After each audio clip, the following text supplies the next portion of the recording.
ایرانو تلفن ما امروز میخواستیم در همین مسئله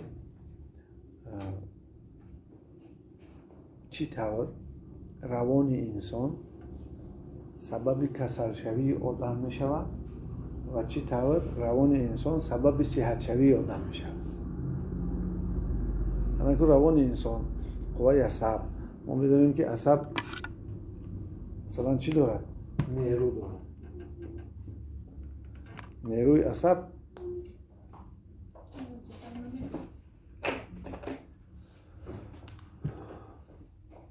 عصب این مانند است که مثلا خیلی گیریم گیسی نورک یک چند میلیارد خیلی کیلووات مثلا انرژی حاصل میکنه و تاجیکستان از نیرو چکار میکنه؟ تامین میکنه. اگر همین کم باشد نمیشود تامین. نه همه جای تاجیکستان میتواند چی باشد؟ روشن باشد. همه عصب هم همه خیلی است. قوتش که کم شد، نیروش که کم شد، نیروی عصب در بسیار جاها قوای عصب نمیرسد. وقتی نرسید همون عضوها کسل میشن. برای که مثلا نگاه کنید در جایی که نیروی همین برق هست، سویت کار میکنه و خلادیلنی کار میکند، یخدان کار میکند، آب بالا میرود، موتورها کار میکنند، خیلی خانه روشن است، تلفن ها کار میکنند. همه زندگی از چیست؟ از سبب قوای همین برق است. انا کو تصور کنید که بدن انسان منخل است. همین قوای عصب میرود، غذا را تازه کنی را، رگچه ها را، حجره ها را همه را نظارت میکنند. اگر یک جا قوای عصب زیاد شود، مثلا قوای عصب در روده ها زیاد شود، چی می شود؟ شکم سخت میشه. فهمیدید؟ روده ها چی میشن؟ محکم میشن. قوای عصب در رگ های خونگرد زیاد شود، دولین چی میشد؟ فشار بلند میشه. قوای عصب در دل زیاد شود، دل پتر پتر کده بعد سانی چی کار میکنن؟ در هر جا قوه زیاد شود و قوه کم شود، سبب چی میشه؟ سبب بیماری میشه. بیاید همین واسه همین برق ما 220 تا. بیا همین 500 روانه کنیم چی میشه؟ همه چیز همه میسوزد. اگر کمی کند قوه برق کار نمیکند، تلویزیون کار نمیکند، چاینک دیر چای میجوشانند، پلیتا اوقات نمیپزانند. تصور کنید. یعنی که این ما برای چی چیزا را قیاس میکنم، مقایسه میکنم که شما بدونید که بدن شما هم یک بیوتکنولوژی است. خود به خود نیست میخه. خود به خود فشار بلند نمیشه، خود به خود قوه سوز نمیشه، خود به خود واقعه و حادثه های در شما نمیشن. اینها مکانیزم های خودشون ندارن. اکنون چه خیلی میشود که قوه عصب کم میشه. قوه عصب کم میشه. یکم سببی که قوه عصب کم میشود این نبودن غذای لازمی است. غذای لازمی نباشد قوه عصب کم میشه. همین شما 2 روز خوراک نخورید چه میشه؟ 2 روز خوراک نخورید سست میشه. ارگانیسم میبینید نشد و آب کردن میگیرد، برای چه آدم‌ها خراب میشن. یکی سبب‌های خراب شوی همین است. نیرو نمیرسد، با بدن چیکار میکنه؟ از گوشت اول از روغن زیر پوست میگیره و دوست گوشت آب میکنه، چون که از بیرون نیست. یا که بعضی وقت شما میخورید اگر بیماری باشه جبیش نباشه، یک لیان بلیان یا که اون پرابلم دیگه باشه جبیش نباشه، این هم میتونه مثلا بیمار کنه. لیکن غذا بسیار چیز مهمه. دویم قوه عصبی ما و شما این مهره. کسی را دوست دارن چه خیلی؟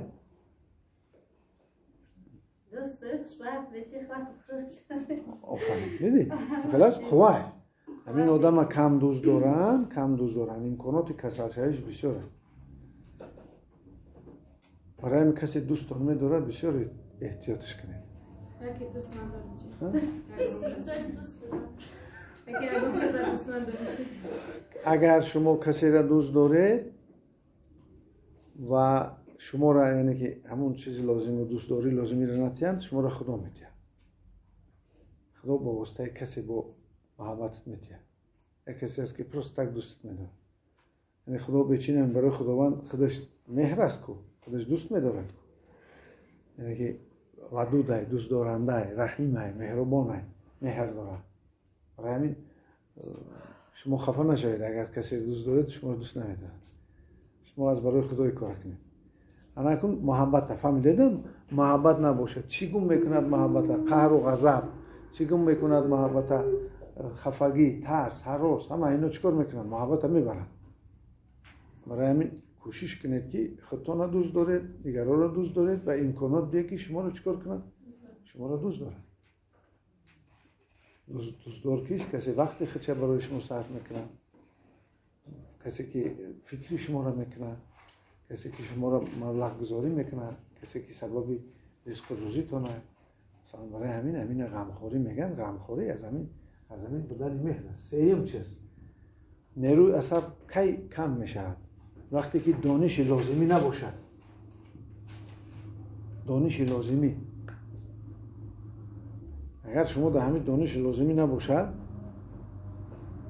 یعنی که بسنده در شما نباشد نفهمید که چی کسله چی پرابلمو داره اون مسئله شما در زندگی حل میکنید چی خیلی حل میشود ندانید اگر دائم شما در چی هستید در حالتی که قوای عصبتون میرود پس آدم نمیداند بطاقت است کن خلاص دائم ناراحت است خواطر است دائم دو دله است میشد نمیشد آدمی که میداند دائم چی است آرام است. شما بسیار آدمای عالما رو نگاه کنید بسیار چی هستند بسیار نگاهشان بسیار چی هست باوریناک. آدمی که دانشش کمتر است نگاهش چخیلی باور است دو دله است در گمان است میشود نمیشد شک بسیار دارد. همین اطلاعات کمی کند اگر اطلاعات دانش کمی کند دائم آدم چیست شکاک است. فهمیده شک از کجا است از کمی چی از کمی دانش. شما درباره کسلتان ندانید خواطر میشید حتی که شما در این سرتان بسازید که البته یکم کسلی گنده بگوید دکتر صد گپ زند صد باور کند باور نمیکنید چون در تگ دل میروند. برای کوشش کنید که شما چیکار کنید کوشش کنید که دانش لازمی همینجا ما شما در میتیه من برای شما را گفتم بیایید بشینید یک بار گوش کنید. چهارم چیزی که هست این قوه روانه. اون روان چیزی وسیعه ما در عموم میگوییم چه فرهنگ. آدمی هست که فرهنگ دارد مدنیت دارد. آدمی که قانون و قاعده را رعایت میکند کم قوه عصبش میرود. همین شما یک جا خطا کنید جنجالتون میکنن خلاص قوه عصب میرود شما را سیاست میکنن. یکم قانون را ویران کنید اشترافتون میکنن جریمتون میبندن سیاستتون میکنن. کدام کودک بسیارتر میزنن برای چی میزنن چه پدر و مادر برای اینکه بسیار قانون را چیکار میکنن قانون را ویران میکنن. یعنی که کلتوری بدن آدمی مدنی بدن آدمی با آداب تاجیکی میگن که با آداب بدن اینم قوای عصب نگاه میدارن. نباشه روان انسان یک گلکار دارد خواب دارد تصور دارد تخیل دارد باوری دارد امید دارد خواببینی دارد فراست دارد حس دارد احساس دارد فکر کنی دارد خاطره دارد. اینو تخمین 20 هستند. همه این نگاه داشته می شود وقتی که شما اگر در یعنی که رعایت کنید قاعده و قانون روانتونه یا که او فرهنگ و آدابی که مردم شما دارن. مثلا بیمار شدنم آداب خودش دارد. ممکن نیست دور و دراز بیمار شدن. میفهمید چی گفته استم؟ دور و دراز بیمار شدن ممکن نیست اگر تی امکاناتی داری که طبابت کنی و دکترها بگن که همین طبابت شونده آدم باید ای پای گردن. و با بیمار شدی اگر باید رعایت کنی، با آداب باید بیمار شوی. مثلا پیغمبر خدا میگه که درود سلام بر او میگه که اگر شما درد شما را نهایت زوری کردن بالای شما را گرفت، باید همه خیلی وای بر حال من که بیمار شدم، خدا صبرم بده. با اجازت نیست که هر گونه صداها و هر گونه مثلا بگیم که بی‌ادبانه کسل شدن پیشش میره. بعضی آدمی که بی‌ادبانه کسل میشد، نه کورپش نگاه میکند، نه روی مالش نگاه میکند، نه کورتش نگاه میکند، نه خودش نگاه کرده است، همین پرت افته است خودش، همین خیلی میگه که تمام دنیا تمام شده است. نگی با هر کس آداب بیمارشوی دارد، ولی بعضی بیمارا را بینید چی پیشان میره، همین خیلی با مرده است و هیچ وقت فراموش نمیکنه. زنها باشن رومالش، اگه مردا باشن یا خودش چه کردن. من خیلی یک ژورنالیست که دیدم، اما خیلی کسایی سخت بود، خیلی همین سکوتی ما سبب شد. و فکرم شما یاد دارید، گفتم ژورنالیست که صحت شد، چون که ما همون گریه عقلیش کشیدیم، باشد 2 ماه بیچاره دو داشت. من رفتم او قدر کسایی سخته، لیکن همون فسانه خودش نگاه داشته است. همون مثلا لباس پوشیش و حالتی که انسانیش قبیدن نگاه داشته است. من گفتم عجیب، شما 1 ماه 2 ماه کسلو با خودتان تانستید که خفید. میگه این نشان داده آن است که با ممکن نیست بیمار هر خیلی بیمار شده. مومن را نشاید رو 70 در قرآن است. ناامید کیست؟ ناامید شیطانه. تصور کنید این قدر خطایی ها چی میشه؟ در یک آداب میشه. وقتی که ما بی‌ادبانه کسل میشیم یا خانه ها رو ویران میکنیم، سبب چی میشه؟ سبب مشکلات های ما و شما میشه. افسوس. و این قوای ما را میبرد. چون که آدمی که آداب ویران میکند، او رو فقط چکار میکند؟ سیاستش میکنند و او چی میشه؟ سبب بیان میشه که من خرسندم که چیزی را فهمی. پنجم چیزی که نیروی عصب پر میکند، نگه میدارد، این چی هست؟ مبلغ. شما آدم پول را دیدید چه خیلی رنگ روش؟ هم بازارت پول داشته در دستون چه خیلی بوده؟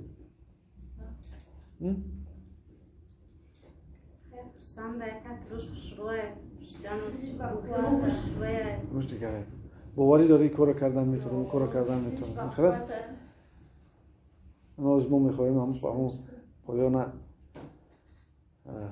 کابینت نوی که صدا دیگر ما را خلال نمیرسونند، همون رو میخوایم بسازیم، یک اوجه دستال ستول کنیم. خلاص پول که نداریم دیده چه خیلی گشت است.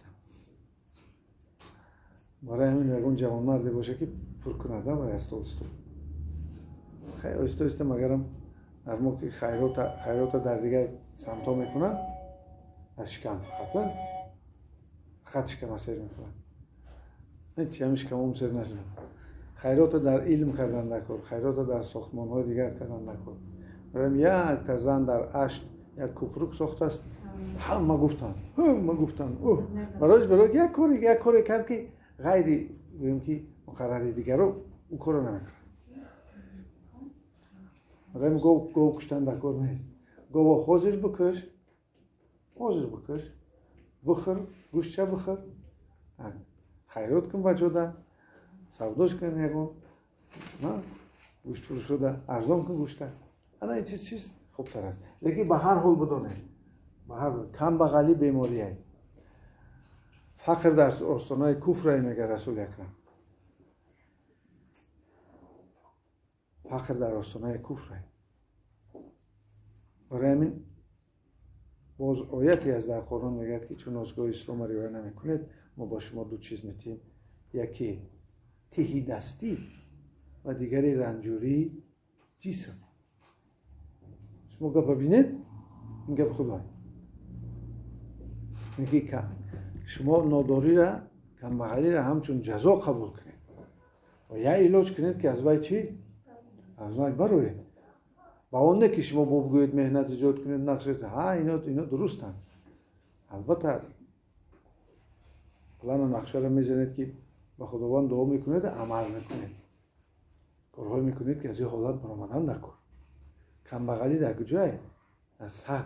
اگر آدم گفت که من کمبغلم هیچ وقت بای نمیشه.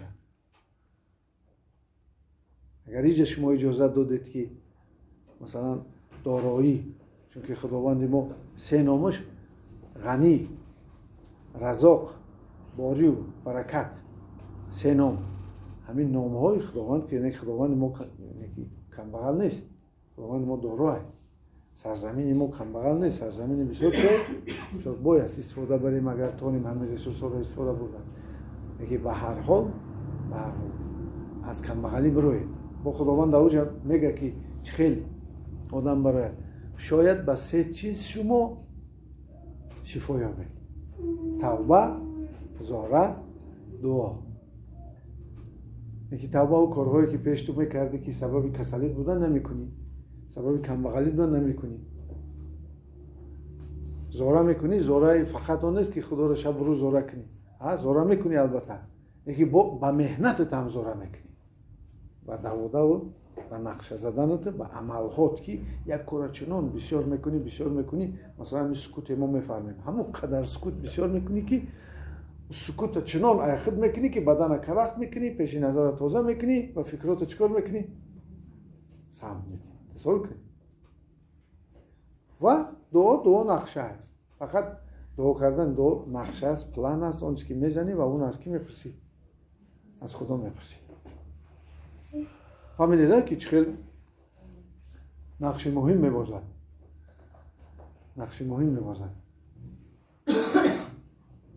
ششم چیزی که نیروی عصب نبودنش یا که بدنش پر میکند نبودنش کم میکند، این فعل آدم است، خلق آدم است، خاراکتر آدم است. آدمی هست که کار تاخیر میبره، آدمی هست تاخیر چی؟ نمیبره. آدمی هست تنبلی در خلق او هسته. آدمی هست که بسیار یک پرابلم ده بسیار میزخه. آدمی هست که ترسوی بسیار هست. آدمی هست که مثلا نهایت که بی‌پروا نسبت مسئولیت به گردن نمیگیره. اون وظیفه سوش میتی پروا نمیکنه. آدمی است که این چرا میکند؟ مسئولیت میگیرد، کار تا آخر میبرد و مقصدش میرسد، تیز میبخشد. آدمی است تیز خفه شو است. آدمی است که خیلی خاراکتر گوناگون است، لیکن چهار چیز اساسی است: آتش، هوا، آب و خاک معین میکنند. مثلا خاک بسیار باشه آدم فکر کنه، بسیار فکر میکنه، همه قدر فکر میکنه. اگر عالم میشد 10 کتاب مینوشت. خاکش بسیار باشه. بیماری هاش هم از همونند، مرگش هم از همون خاکیست. چون که رسول اکرم گفته و آدمی هست آبی تصور کنید. یکم میگه تنبلی دارن، دومی که اگر کار کنه تا آخر میبرن، سوم قهرش کنه خمیدنش نمیشه، چهارم که مثلا بسیار وقت بیناموس بودنش ممکن است، لیکن اگر ناموس کنه تا آخر میبرن. بیماری هاش هم خیلی از آبیان و مرگش هم آبیست. آدمی هست که هواش بسیار سر خنده، سر چخچخ، سر حرکت، مثلا بسیار جورای بسیار دارد. بعدا میتیاد نمیکنند، یک چیزهای چی دارد، لیکن باز اگر اینم اگر کمتر با قوتر شد بسیار تیزتر به مقصدهای خودش میرسد. بیماریش هم بودیان میگن که تاجیکای ما بیماری های بودی و خاراکترش هم چیست؟ بودی است. یعنی که مرگش هم چیست؟ بودی است.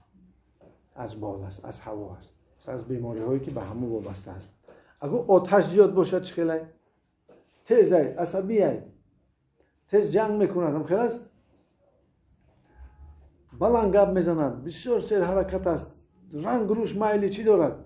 مایلی سرخی دارد، چشماش مایلی زردی دارند. مثلا این خیلی آدم چیست؟ آتشش زیاد است. این خیلی آدم بیماری های گرمی میشه، بیماری های آتشین میشه. خاراکترش آتشین است. تاجیکا میگن که آتشین نشه. مرگش هم از آتش است، از بیماری هایش که همین وابسته است. یعنی که خاراکتری آدم نیروی عصب چکار میکنه؟ میتونه زیاد کنه. کدامش به ما خوبه؟ مثلا رسول اکرم میگه بهترین چیزی که مؤمن دارد خلق نکوی او است، خاراکتر خوبی او است. ما نمیتونیم خاراکتر ما عوض کنیم چون سن سال میرود. جوانا تا 30 سالگی تا 34 امکان هست همین گویم که عنصرها را جابجا کرد، لیکن بعد اون محکم میشد، سمنت میشد، بتون میشد، سنگ میشد. ما اداره میکنیم خاراکتر. تربیه در همه جا در کاره. کسی که خود تربیه میکند کو خودش تربیه برد میکنه. انا اکنون میبینیم در مسئله هفتم چیزی که نیروی عصب پر میکند این نوری خداونده، نوری الهیه. و ما در کجا میگیریم؟ در نتیجه اعتقاد، در نتیجه باوری. کسی به همون و خدای خودش کدام خدای را انتخاب کرده است باوری دارد، از همون قوت میگیرد. و نماز، حکمت نماز این روح خود را از نور خداوند سیر کردن. ولی هنوز اینا نفهمیدن. برای نماز سیاسی میکنن، نماز احساسی میکنن، نماز عقلی میکنن، این چیزها درست لازم کار خودشون است. لیکن ماهیت اساسی نماز این نیروی خداوند گرفتن است.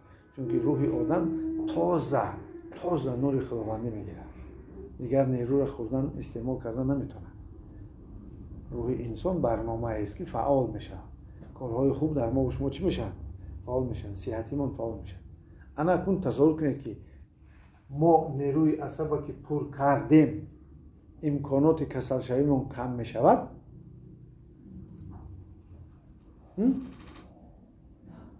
عصبمون که پوری نیرو شد بطریمون بسیار شد ذریعه دارد، امکانات کسل شوی چی میشود؟ کم میشود.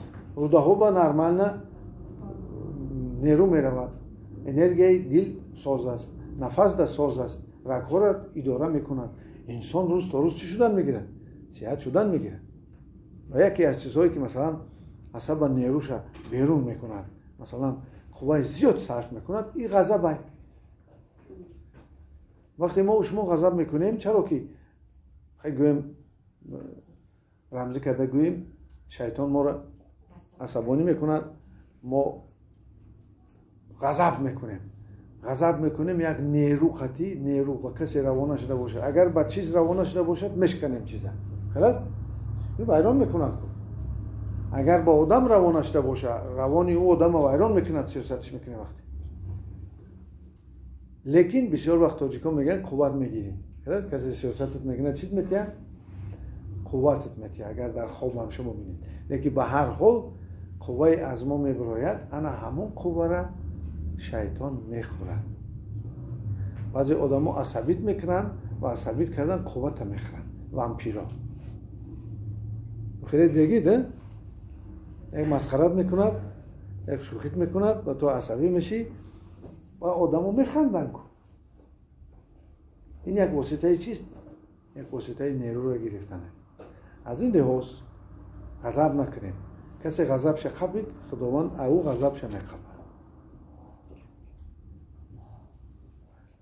مرا فهمیدید چی گفتم؟ خداوند او غضبش میخوابه. این یک مسئله است. مسئله دیگه ترسه.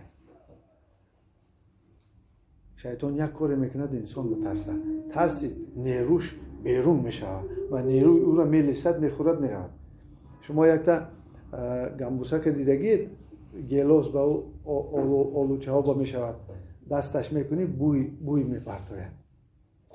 چی میگن هم گمبوسک بوی ناکای کو؟ خود یک گمبوسک دست میکنی بعضی وقت میشد گیلاس با میشود ها؟ نه اون بوی نداره. باید دست میکنی یک بوی بزرگ میپرتاید. خیلی مثال میگم.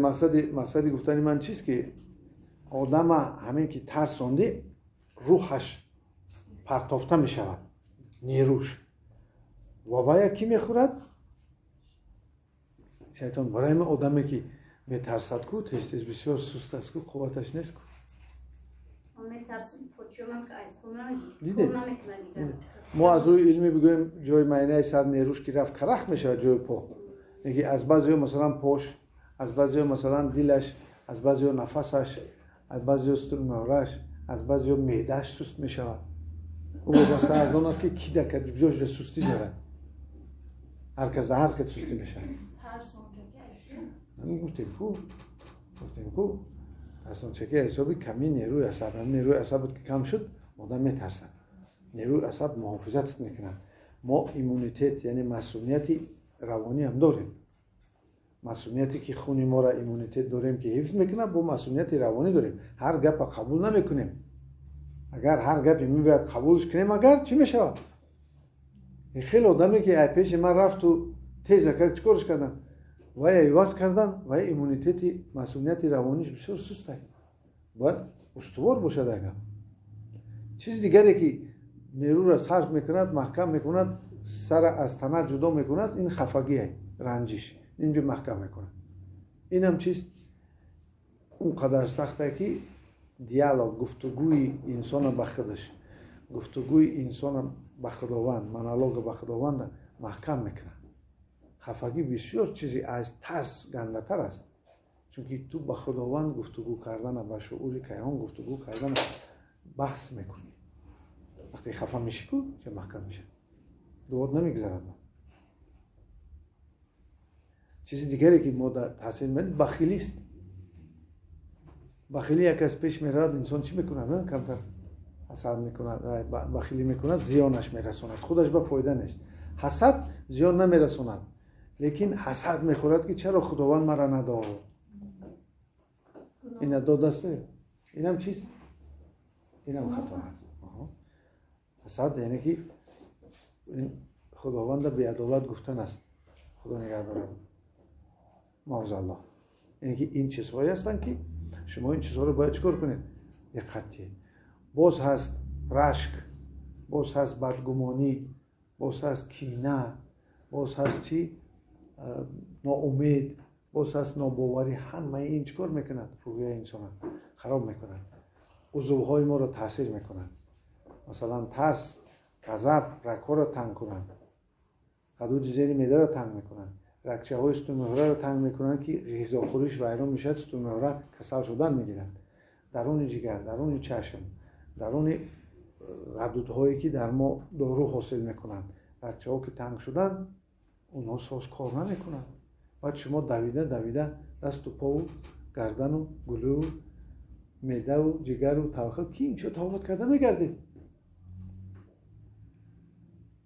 فهمیدید از کجا بود است این چیز؟ بعدی کسالو که دوام خوردن اول دکترها میمونن که فونکشنال نروشنی، یعنی که ویرانشوی فونکشنالی عضو. معده سازه، کارش ساز نیست. حساب این همه چیزهای حاضر ما گفتیم نیرو است. بعد وقت میگذرد گاستریت میشود.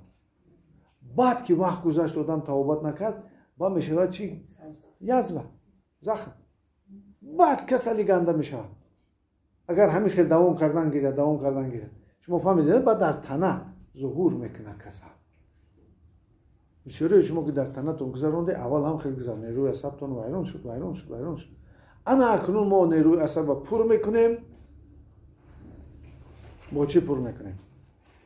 با اون که ما غذای درست در غذا داخل میشن. بعضی داروهایی که مثلا از علفی هستن، نیم دارو نیم غذا هستن، ما کوشش میکنیم شما بخشیده بتونید، ترساتون اداره کنید، مهر کنید، محبت کنید. ما شما را میگوییم که چی کنید؟ دانش‌های لازم بگیرید، درباره خودتون بدونید، خودتون هم بشناسید. ما شما را گپ میزنیم که خیلی سکوت کنید که خودتون مخصوص تربیت مخصوص بدید. ما شما را با مناسبت خویشتباری را درست کردن دعوت میکنیم. این رفت آمد کنید با خویشاتون که کم بغل نشوید. فهمیدید؟ خویشای شما هستن خویشای اما، خویشای خاله، خویشای تقو، خویشای امک، خویشای خداها و بچه بایا با خویشای دیگر هستن که مثلا آدم 2000 خویش تبار دارد و 400 کسش مثلا میشناسد، 40 کس خاطر رفت آمد کنی بس ہے. این زندگی تا چی؟ زندگی تا بساز یکدیگر را دستگیری میکنید، یکدیگر را چی؟ کمک میکنید. این همش سبب میشد که آدم تنها نمیماند. ما انا خیلی شرق در شرق زندگی ما جماعی هست. در غرب زندگی فردی است و روی خودش زندگی میکنه. بسیار مسئولیت و گردن دولتشون میگیره و ما مولی امیدواریم که وقت و ساعتش میبید که این چیزها رو ما میرسیم.